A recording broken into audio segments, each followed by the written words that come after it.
Um, Okay, at this time, I'd like to have Bill Pieper come up and introduce our guest speaker. Thank you, David. Jennifer Fowler is our speaker today. She's with Orange County Public Schools. She's been there since 2008, and she's in charge of environmental compliance and sustainability. I asked her to define sustainability, and she's going to do that so we can really understand what it is this time. She has over 20 years' experience in environmental and industrial hygiene. She has a Master's of Science degree in Public Health, specializing in industrial hygiene from the University of Central Florida. Please welcome Jennifer Fowler.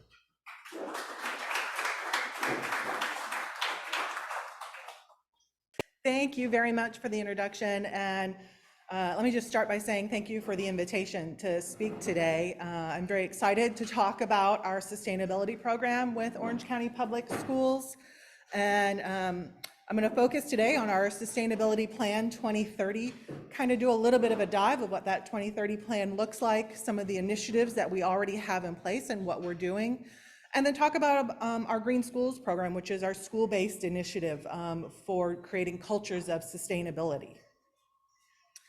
So, as Bill said, what is sustainability? The United Nations defines sustainability as meeting the needs of the present without compromising the ability of future generations to meet their own needs.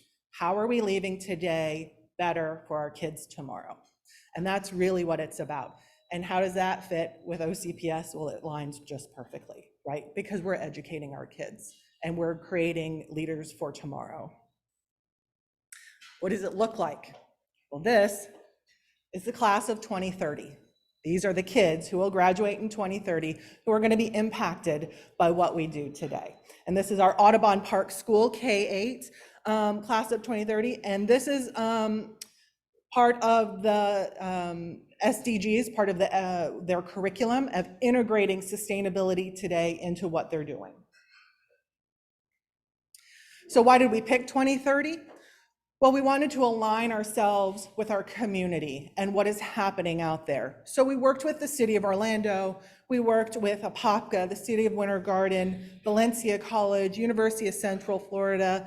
We looked at Broward County, we looked at the Orange County government. We worked with our partners of what are their goals for 2030. So how do we align, because we are in those communities also.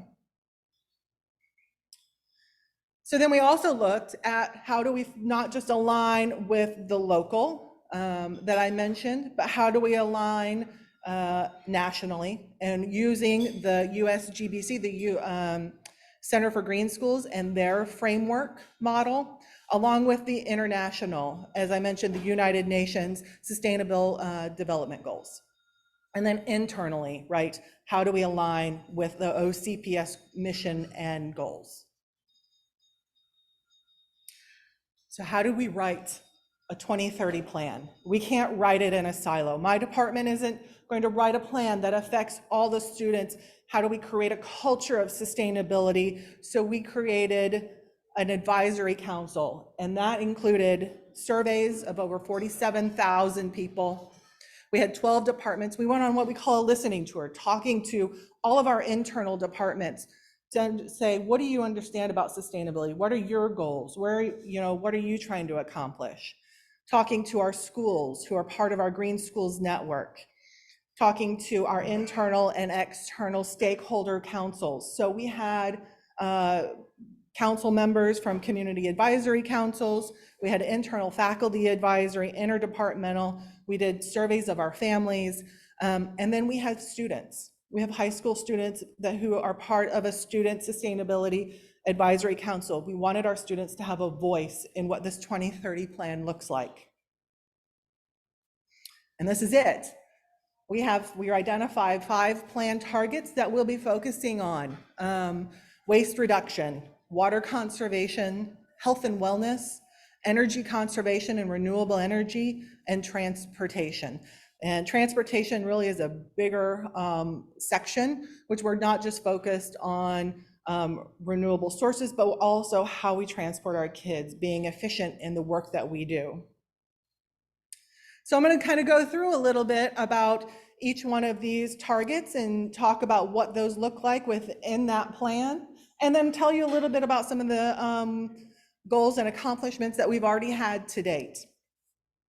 One thing specifically, that every one of our sustainability targets has an educational component.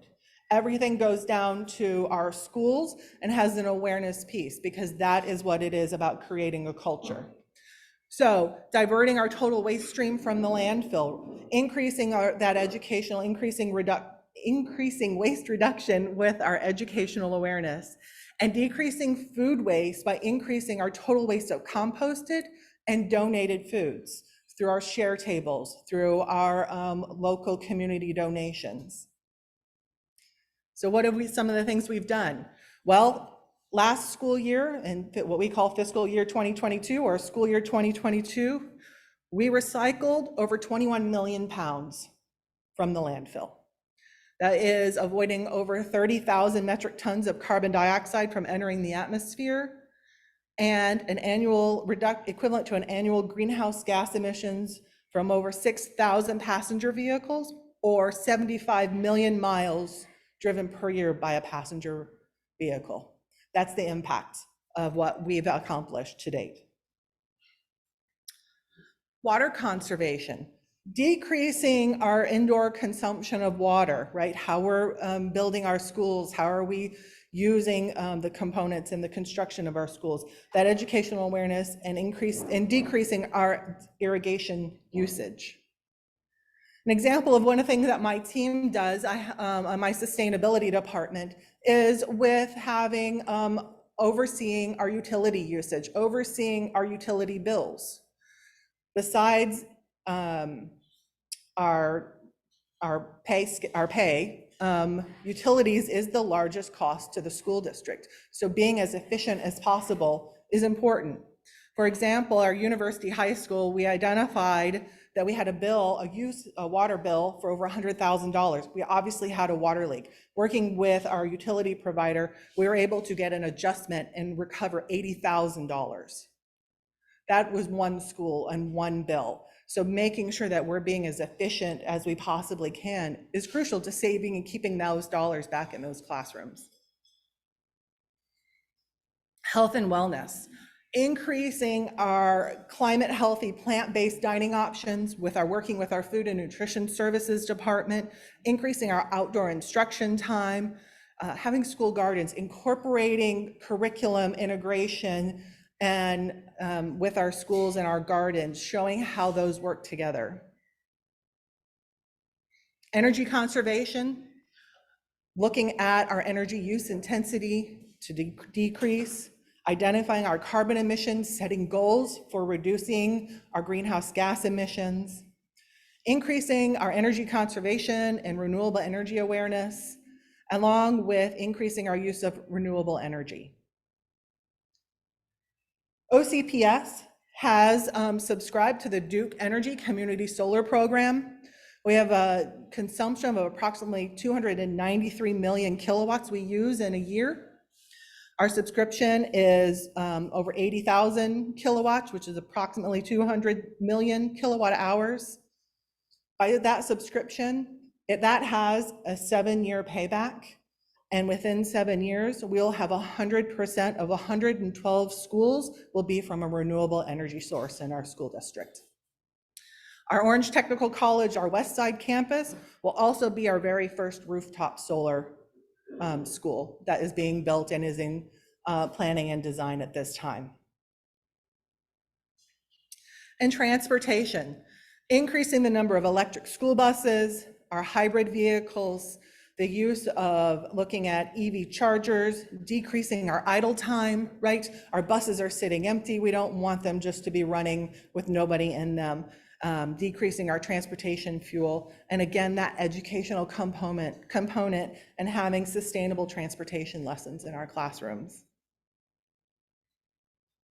OCPS has been awarded by the EPA a grant to purchase our first 6 electric vehicles, which we will be rolling out in January. that came from the VW settlement with the FDEP, our local Florida Department of Environmental Protection.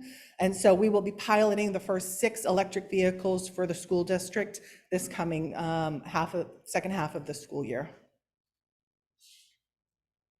Let me talk a little bit about our Green Schools program. So the Green Schools program is the school-based initiative. This is the celebration for our schools to really talk about the culture of sustainability, and it's an incentivized program. So after those applications come in at the end of this school year, next fall, we'll have an awards ceremony where first place will receive $5,000, second place is $3,000, and third place is $1,000. And then they also have the opportunity for incentive awards through energy conservation efforts they had, water conservation, along with our community partners who have donated for $750 community partner awards.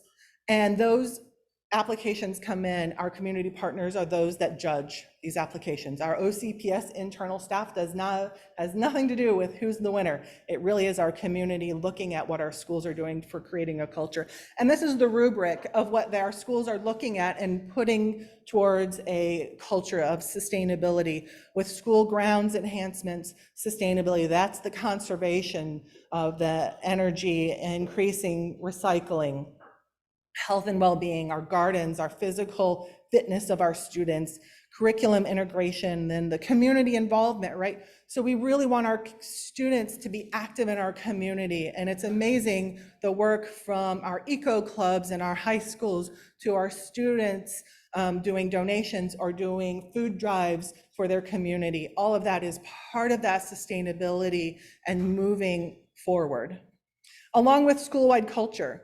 Right, this is really where we've seen professional development. We've identified procedures. The school has really integrated sustainability throughout their school, and it's evident from that K through 12th grade.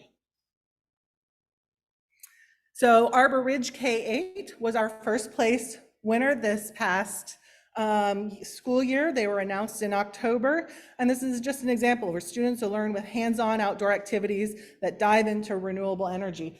They also have a hydroponics garden that they're growing that the students are using as part of curriculum integration. We have schools that use mathematics and science for hydroponics and culminating those together to learn and real life scenarios.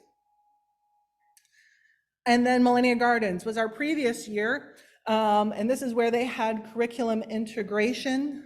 This is part of their application. Millennia Gardens also was the only school in the state of Florida who was identified as a U.S. Department of Education Green Ribbon School. And they went to Washington, D.C. and was recognized this past summer for their school-wide culture of sustainability. And that is the U.S. Department of Education. OCPS was identified in 2016 as a school district green ribbon school, where we also were recognized by the U.S. Department of Education in D.C. And with that, I probably went fairly fast. But thank you. I'm happy to take questions. Oh, okay. Yeah, I was just wondering, it's great that you're doing the solar and all that kind of stuff to offset your emissions, but are you also working on getting any of your buildings LEED certified, or is that part of anything new that's being built? So there is actually a Florida statute that requires that every school build to a green standard. So we typically are not using LEED, but we use green globes. Is where that typically falls under. We have Zellwood Elementary School is, I think, our only LEED school, but every school is built to a green standard, and that's actually in a Florida statute. You have a number of older schools. What are you doing to retrofit them as you modify their structure to make sure they are eligible to become green schools?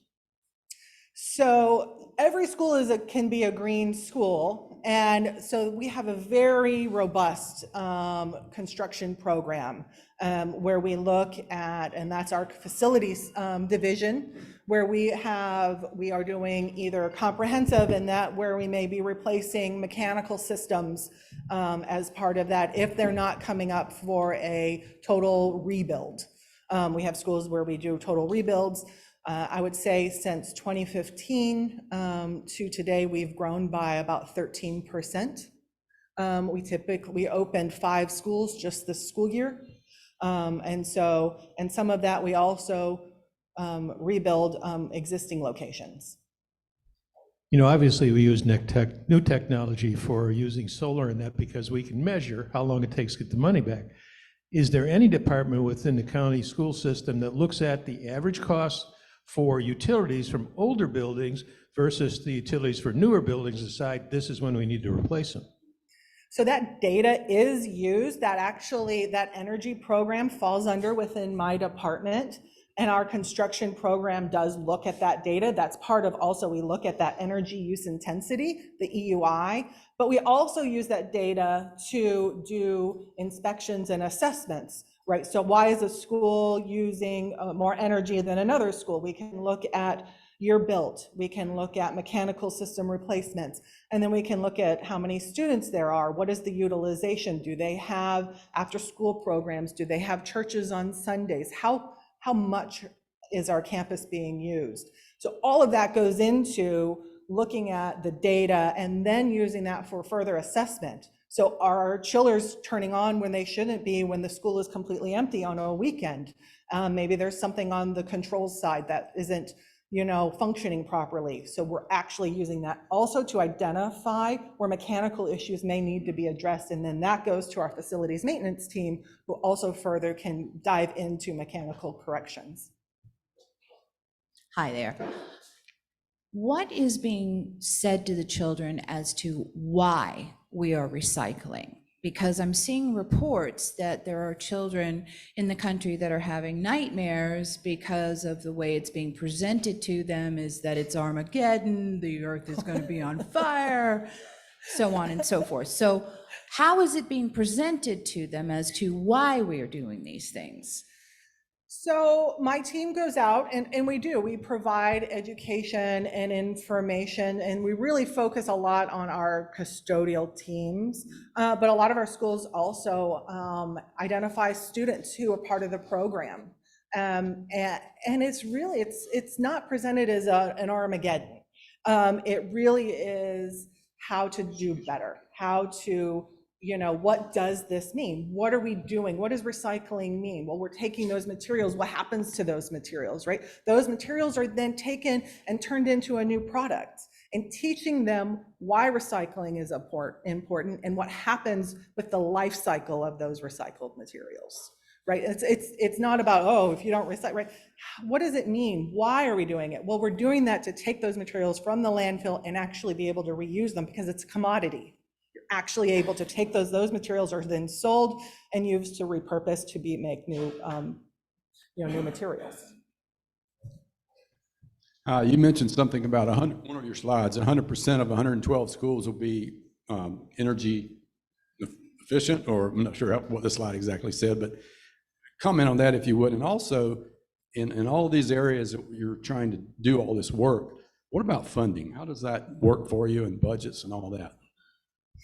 So with the community solar, so Duke Energy, OUC also has a similar program. FPL has a similar program. With Duke, where we were able to subscribe through, they've creating those community solar farms. So those are the ones with OUC are you see out by the Stanton Energy Plant, out on Innovation Way. If you've driven by there, those are the big solar farms that are there. And those solar farms are then feeding energy to the grid. So what that means is rather than us actually having, installing and maintaining those rooftop solars on our buildings, this was a way for us to have a subscription, a return on investment through getting money back So we'd have a 7-year return on investment, which is less than typically what solar is. It's usually a 10 to 12 years. And that would then allow us to then continue to have rebates coming in, and that energy that is coming from those solar to the electric grid is being identified as being for OCPS. Any other questions? Before we close, Jennifer, I had the pleasure of speaking with you before the program began, and we were talking about transportation alternatives, alternative energies, et cetera. Would you go into that a little bit more and explain the cost factors? Right, so one of the important pieces for us is, right, I always say sustainability, you have to be sustainable to have sustainability, right? We don't want to invest in something just to say we are sustainable, right? It has to be efficient, it has to work for OCPS. The reason we went for the grants with the EPA and FDP through the Volkswagen mitigation was because the cost, so a regular bus, school bus, is typically around $150,000. Electric buses are around $350,000, and that doesn't include building infrastructure for that. So that grant has allowed us to then pull in and work and have electric buses, pilot those buses to see what is the true mileage you get. The mileage range. You have to, be able to charge those buses between routes. And how do we route our buses to be very efficient? So making sure we are using those buses efficiently, they're getting what they're supposed to do before we look to expand. There's additional funding. There's a lot of funding coming down right now through the bipartisan infrastructure law. There's a lot of opportunities. And so we're looking at those also for further grant opportunities. To continue to look at how we can fund and proceed and move OCPS sustainability forward. And we thought education was reading, writing, and arithmetic, right? A lot more to. Jennifer, thank you for being here today. Thank you for your Thank you presentation. very much. I appreciate it. Thank you. Hold it back from the bottom, though. Yeah, well, thank you very much. All That's right. much appreciated. Thanks again for a great talk.